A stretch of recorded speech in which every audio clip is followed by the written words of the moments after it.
साथियों नमस्कार। आज हम विभवमापी द्वारा दिए गए प्राथमिक सेल का आंतरिक प्रतिरोध ज्ञात करेंगे। इसके लिए आवश्यक उपकरण है संचायक सेल, कुंजी K1, धारा नियंत्रक, विभवमापी, लेक्लांशी सेल, प्रतिरोध बॉक्स, कुंजी K2, गैल्वेनोमीटर, संयोजक तार और विसर्पी कुंजी। इस प्रैक्टिकल के लिए सबसे पहले हमें कुंजी K2 खुला रखना है, कुंजी K1 को बंद रखेंगे और संतुलित लंबाई खुले परिपथ के लिए ज्ञात करेंगे, जिसे हम L1 नाम देंगे। इसके लिए हमने कुंजी K1 को लगाया, कुंजी K2 को खुला रखा।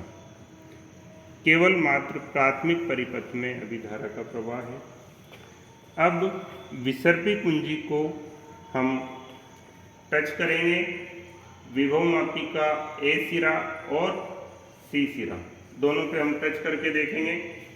तो आप देखिए, विभवमापी के एक बिंदु पर हमने लगाया इसको, तो विक्षेप गैल्वेनोमीटर में एक तरफ आ रहा है, और दूसरे बिंदु पर लगाया है तो ये विक्षेप दूसरी तरफ आ रहा है।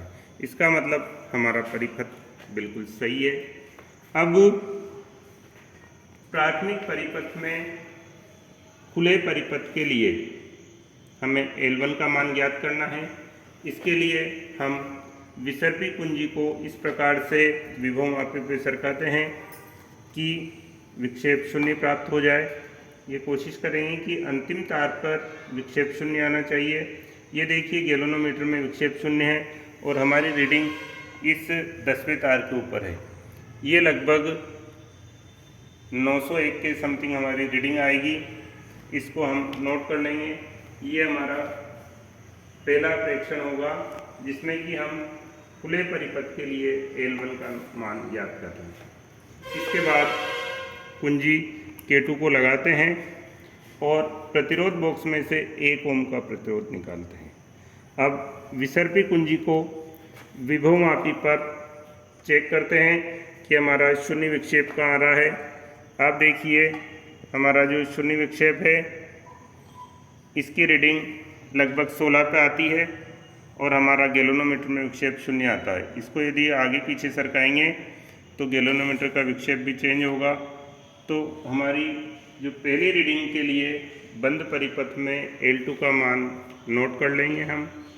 अब दूसरे प्रेक्षण के लिए हमें कुंजी K1 हमेशा बंद रखना है, कुंजी K2 को बंद रखना है।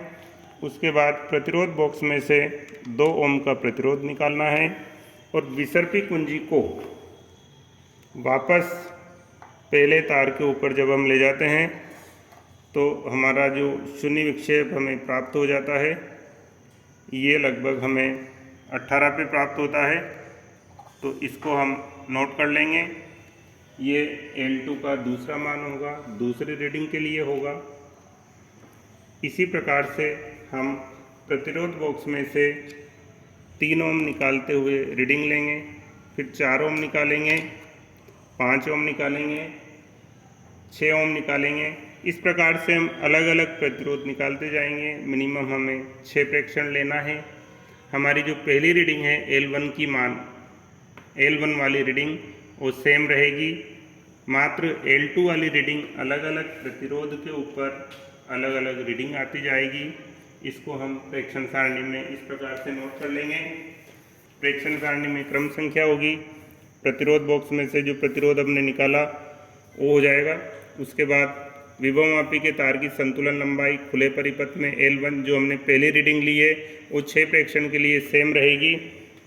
उसके बाद बंद परिपथ में ये प्रतिरोध बॉक्स में से हम प्रतिरोध निकालते जाएंगे और बंद परिपथ में L2 का मान आता जाएगा। बंद परिपथ का मतलब होता है कुंजी K2 भी लगी हुई होनी चाहिए। उसके बाद हम सेल का आंतरिक प्रतिरोध सूत्र में मान रखकर निकालेंगे और इसको रिकॉर्ड में लिखने के लिए सबसे पहले उद्देश्य लिखेंगे, सिद्धांत लिखेंगे। इधर नामांकित चित्र बनाएंगे, यहाँ संकेत लिखेंगे, अगले पेज में गणना लिखेंगे, इधर लाइन वाले पेज में फ्रैक्शन सारणी बनाएंगे, फिर अगले पेज में जो अधूरी गणना है चौथा, पांचवा और छठा फ्रैक्शन के लिए करेंगे। उसके बाद परिणाम और सावधानियाँ लिखेंगे। इस प्रकार हमारा ये कंप्लीट प्रैक्टिकल होता है आंतरिक प्रतिरोध वाला। यदि आपको इस रिकॉर्ड में लिखने के लिए PDF चाहिए तो डिस्क्रिप्शन में लिंक दिया हुआ है, वहाँ से आप इसको रिकॉर्ड में लिखने के लिए प्रिंट आउट भी ले सकते हो। धन्यवाद।